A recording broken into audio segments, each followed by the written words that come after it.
Welcome back to the Patriots Wrap for Andy Gresh's perspective now. And Gresh, can two things be true? One, that the Patriots, without practice, the COVID guys, the O-line shuffle, were behind the eight ball, but yes, they still should have beaten the Broncos? No question. I mean, look, I know there was strife and strain and people who were out on the COVID list, Yianni.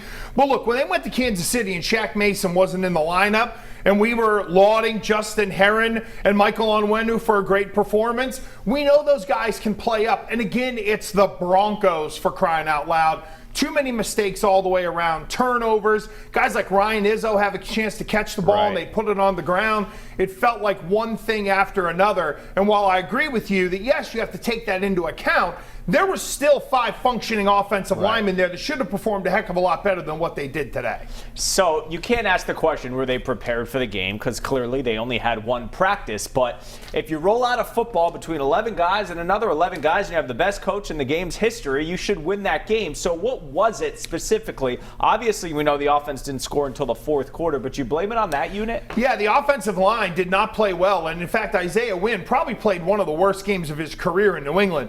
They put him at guard, and look, on the screen that ended up being a great interception on an awesome effort by Denver defensively, he let the guy go right by. He had an issue pulling where he looked tentative. I thought it was a lot offensive line. And look, this was the game, Yianni, where old New England, when presented an opportunity to win a game late, when they shouldn't win, it was they find a way to do it. And you know what I was waiting for? Super Cam, and we saw none of it. So you bring me to Cam Newton's performance. He hadn't played in a few weeks. He was on the COVID list.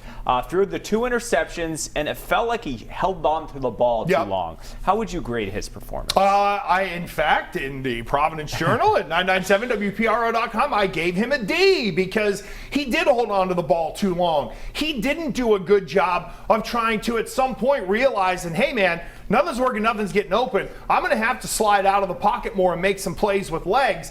I thought early on, a couple interesting play designs. That 1 3rd down where they put tackle down, kick the guard out. He got the 12 yards on him. Like, okay, there we go. That looks like Cam.